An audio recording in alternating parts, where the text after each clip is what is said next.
My name's Dave Dubeau, founder of MoneyPartnerFormula.com, and this show is built for everyday real estate investors who are actively doing deals and looking to scale using other people's money. So if you're an active real estate investor and you want to get featured on this show to talk about your own real estate and capital raising experiences, then just go to daveinterviewyou.com. Now let's get rolling with this episode, and remember to subscribe for daily interview content. All right, guys, welcome to Property Profits Podcast. I'm your host, Bryce Kaminsky, filling in for Dave Dubeau. And have you ever wondered how to secure funds you need before diving into the real estate investment market? Well, today, my guest, Edwil Antolin, a seasoned investor and hard money lender, is here to unveil the secrets behind lining up your funds for success.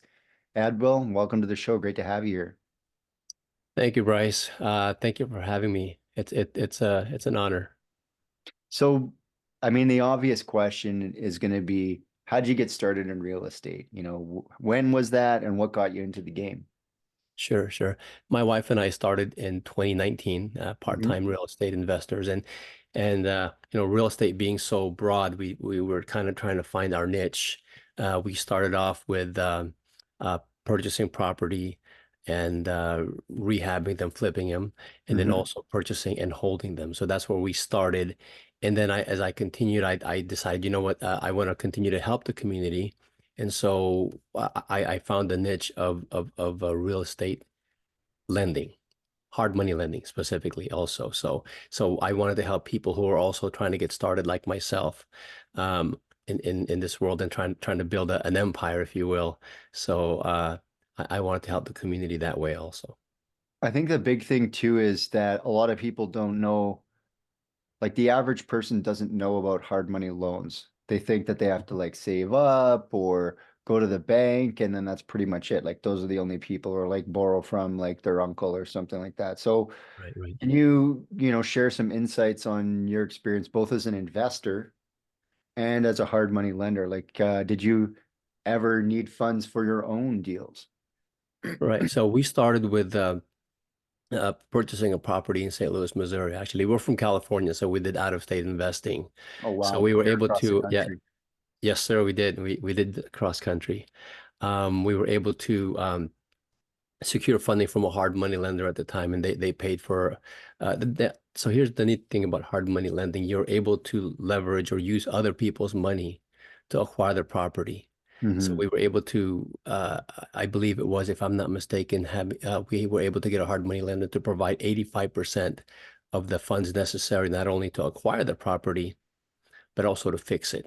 And then we were able to also speak to a couple of our friends at the time, and we told them about a transaction, and they put in the other 15 to 20% to pay for the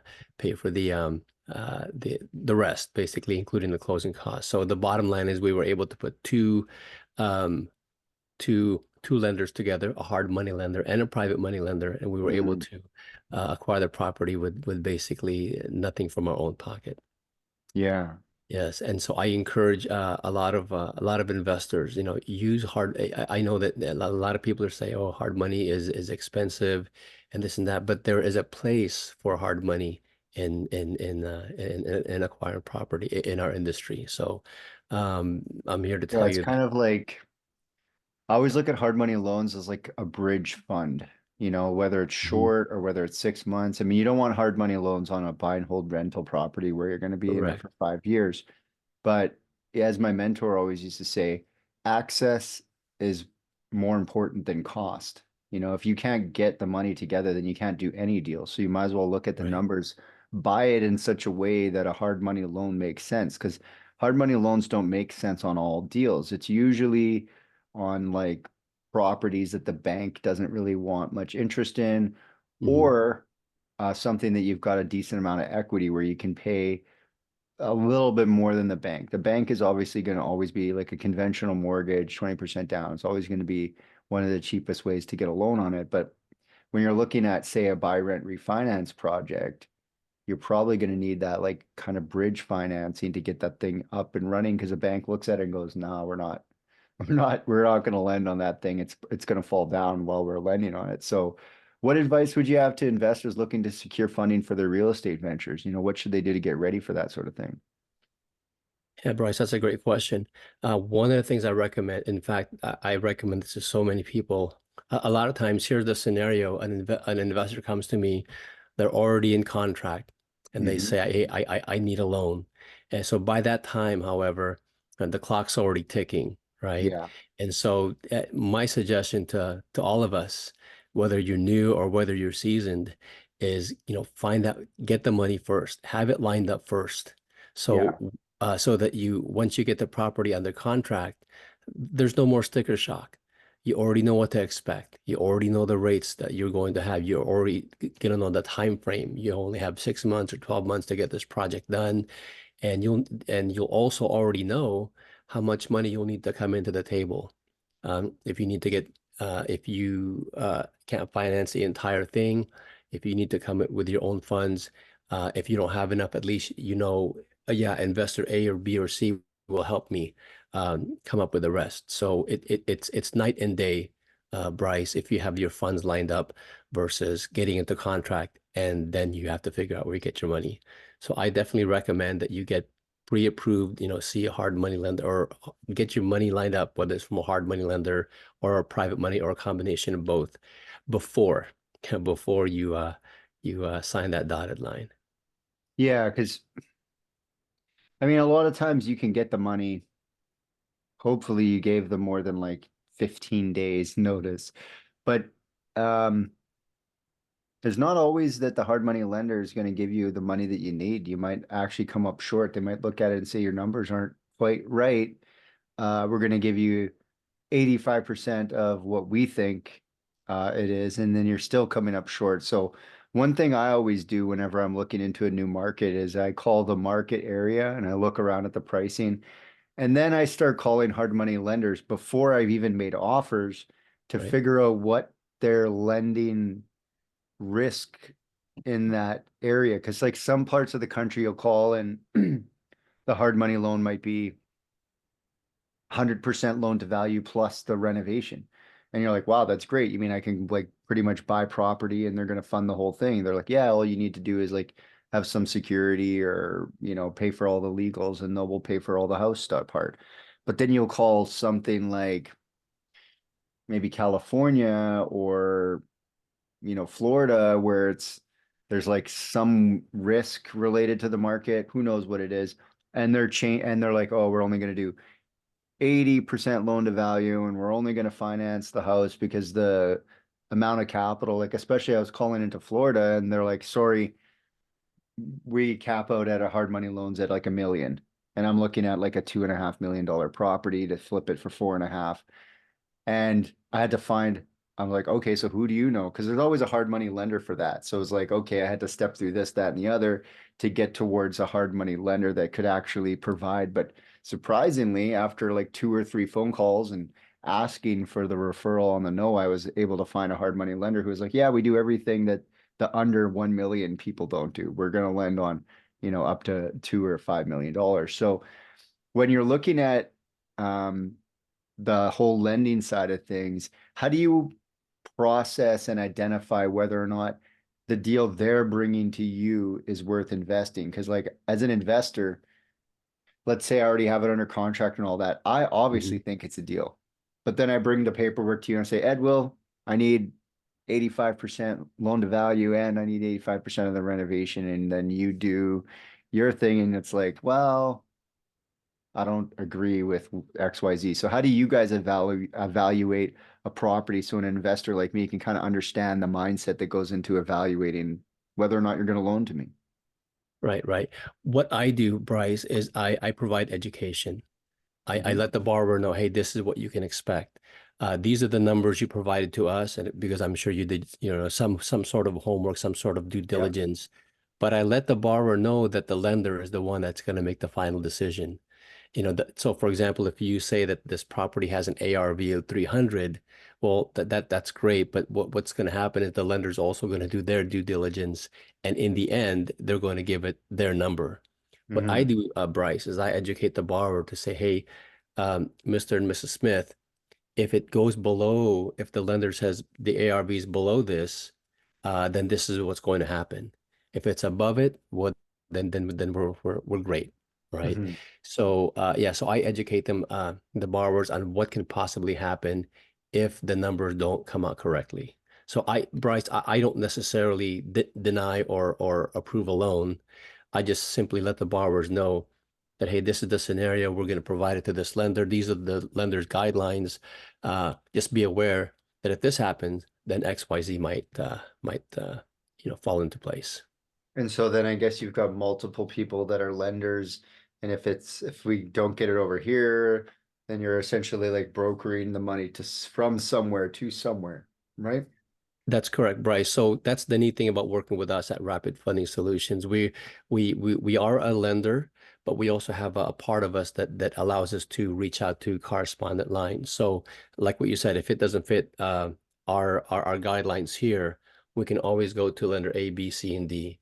So we service just about almost every investor out there. If you have a low credit score, we can help you. If you have you don't have a lot of funds to invest, because you need a high LTV loan, we can help you there as well. So if we can always find an avenue for you if you're trying to buy something in the rural areas. A lot of lenders Mhm. don't do rural areas, but we can find Yeah. somebody that can. So we're flexible, and that's what we offer to investors is that one-stop solution. You don't have to waste your time with 4 or 5 other people. Just go to us, and we will find the source for you. So when you're looking at the different, like say I needed a really big loan.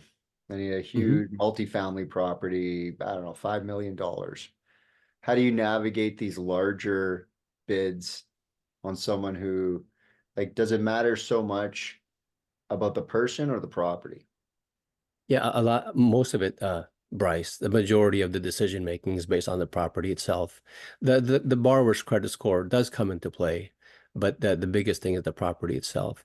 Um, the lender, of course, is going to do a valuation on the property, because in the end, if something happens, that property is gonna end up falling on their laps. So they're very, it's all about risk. Bryce, you mentioned earlier Mhm. about a lender not lending in this market or that market. So even though let's say you're a terrific credit score, you've got a lot of experience, if you're buying in a market that's currently undergoing a lot of turbulence, a lender may decrease their loan to value. Instead of a higher, let's say 85 or 90, they may increase it down to 65, not because of you, but because of the market that you're in. Mhm. Yeah. So based on what you're seeing out there, the market is, I wouldn't maybe use the word uncertain. We're kind of in a certain phase in the market position right now that people thought would be temporary, but has now turned out to be relatively stable. I guess that's good or bad. Mhm. Um, what do you see on the horizon as far as for investors looking at getting into properties? What's the feeling from the lenders that you're getting as someone who's seen maybe people not getting a loan or getting loans where you thought, oh, that I didn't think that was going to go. So Yeah. what's the feeling out there on the lender side um, for this kind of like what they think the market is? Because like as investors, we're always excited. We're always like, next deal's right around the corner. Let's get some hard money. But I've noticed that the lenders have pulled back. They're not lending as much. People are like, I'm going to go and take my money. The hard money loan I had, the guy's like, oh, I'm going to take my money back and put it into some other asset class. So what are you seeing out there? Yeah. I'm seeing stricter guidelines when it comes to lending, only because, like you said, the times are a bit uncertain. Hmm. But then also, I've seen investors continue to purchase, continue Hmm. to do fix and flips, and really, it's all about the the profits are when you purchase. Hmm. So Hmm. just a word of caution, everyone, just make sure that your numbers are good. And if your numbers are good, it doesn't matter. It doesn't matter. You will find the money. There will be lenders that will lend as long as the numbers make sense. If the numbers Hmm. don't make sense, then that's where things fall apart. So tell me, what would be an example of like the numbers don't make sense? So, for example, if in fact, I'm dealing with this one gentleman right now. He gave me a scenario of his of his ARV, and then the lenders came back and said, no, that we don't agree with that. And so I went back with him and I asked him, hey, let's take a look at your comps, right? So this is where the education part comes in as a lender. Yeah, We took a look at his comps, and some of his comps were like a mile away, three-quarters of a mile away, and we did a little we looked map. at the subject proper little map, right? We drew a line, and then I said, you know what? So this is where the education comes in. This is why the lender did not approve you, because of the fact that the comps you said were outside this boundary, like it crossed a freeway, that sort of thing. And right away that tells you it's in a different neighborhood. Yeah, nor Yeah. across a freeway is a different thing. Like across a river is not the same thing. Not the same. Exactly. And Exactly. we were having that same conversation in one of my group chats about spring numbers versus fall numbers. You know, what's the real ARV when the market is hot and you're getting numbers from the realtors? And I said, just be careful, guys, because sometimes realtors omit low numbers to make their case to sell you a property. And um, sometimes people will do their own comps and they'll get like a biased opinion about what they're like only looking for things that support their case. And then what's Right. the lender going to do? They're going to open up the box, do the exact same comp work and say, these are the other ones. The ones you omitted are the only ones we're using because they're like they're the flippers like very like risk they're not feeling so like much fear. And the lender is like maximum fear. They're like, I'm not lending my money out unless it looks like a deal on paper. So Right. Right. what can investors do to kind of make that decision easier for the lender? What sort of things can they put together, or is there just really nothing but like an address and my credit score? No, investors can help the lenders out. Um, well, the lenders are going to do their due diligence no matter what. Yeah. No, Yeah. no matter what numbers we throw at them, no matter what So is it comp. even worth like, should I just show up with my driver's license and the address and be like, would you lend to me? Because No, they're going to no. do all the work anyways, right? Yeah, no, no, exactly. But it helps from your end also as an investor. You've got to know how to do your numbers. And Yeah. I learned that as an investor, unfortunately sometimes the hard way. And so that's one of the things I bring to my clients, especially if they're new. I hold their hand and I try to tell them the same lessons I learned as an investor so they don't step in the same potholes. So that's one of the value adds that I bring to my clients, especially like I said, for first timers, hold their hand So and I what tell them, are hey, this is yeah. what are some common pitfalls that investors face when it comes to financing their real estate projects? You know, how can they avoid those? Yeah, the common ones are the ARVs, ARVs, Mhm. so that's a big one. The example I gave you earlier is a classic one where the guy gets a bunch of sold properties from his realtor, right? And so uh not paying attention to the location of those comps. Yeah, the realtor's painting a nice picture for them so that they buy the property. Right, right, right. Um, and also getting good another pitfall I see is getting good rehab numbers. Hmm. Yeah, well, what I recommend is talk to two or three contractors and have them give you an estimate of what it's going to take to rehab the property. Hmm. So yeah, so don't just settle for one. If you talk to a contractor, he might know what he might seem like he knows what he's talking about. He might seem experienced, but it's good to have two or three so you can kind of get an idea of the rough numbers for uh, for the rehab. So those are the things your ARV, your rehab.